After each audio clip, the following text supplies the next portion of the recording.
Hinarang ng PNP Highway Patrol Group ang isang pick-up dahil sa paggamit ng green plate na ini-issue lang sa mga electric vehicle. Sa magkahiwalay na operasyon naman, isa pang pick-up at isang truck ang nabistong may kargang mga smuggled na sigarilyo. Yan ang unang balita ni June Veneracion.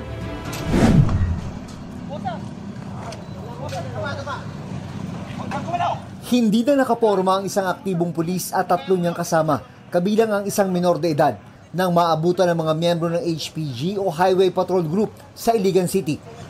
Ang bilis ng takbo nyo eh. Sakay ng pickup truck, humarurot daw ang mga suspect ng parahin. Sa loob ng kanilang sasakyan, nakita ang mga kahon ng hinihinalang smuggled na sigarilyo na nagkakahalaga ng 150,000 pesos. They got away from one checkpoint to another. That's why na hinabol siya ng Highway Patrol. Sa Negros Oriental, 20 milyong pisong halaga ng smuggled na sigarilyo naman ang nakumpiska ng HPG. Nakita ito sa abandonadong truck. Isa pang tinututukan ng HPG ang mga gumagamit ng green license plate kahit hindi electric o hybrid ang kanilang sasakyan sa ilalim ng Electric Vehicle Industry Development Act. Exempted sa number coding ang mga ganitong sasakyan. Ito ay isang diesel na SUV pero merong kakaiba sa sasakyan ito. Tingnan nyo.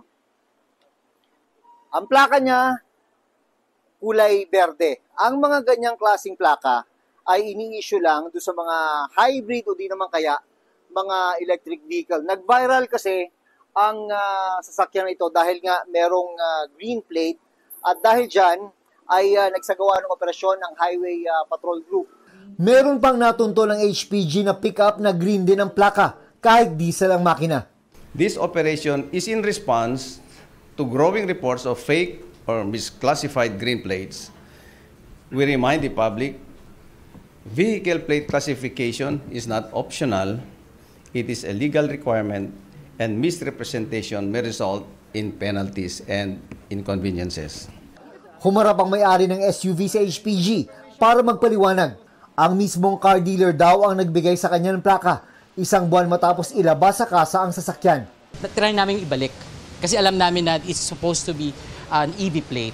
And then we never abused the use of the car. I have another service vehicle na pwedeng magamit. It was an error on the part of the one issuing authority, which is the LTO. Pero sa record ng LTO, regular plate lang ang nakadeklara para sa SUV at pickup. Kaya may isinasagawa na ngayong investigasyon. So malinaw talaga na merong hocus-pocus na nangyari. So kailangan natin siguraduhin saan ba nagmula ito. Yun ang importante dito eh. Makita natin sino yung mga responsabling tao na involved sa mga bagay na ito. Ito ang unang balita. June Veneracion para sa GMA Integrated News.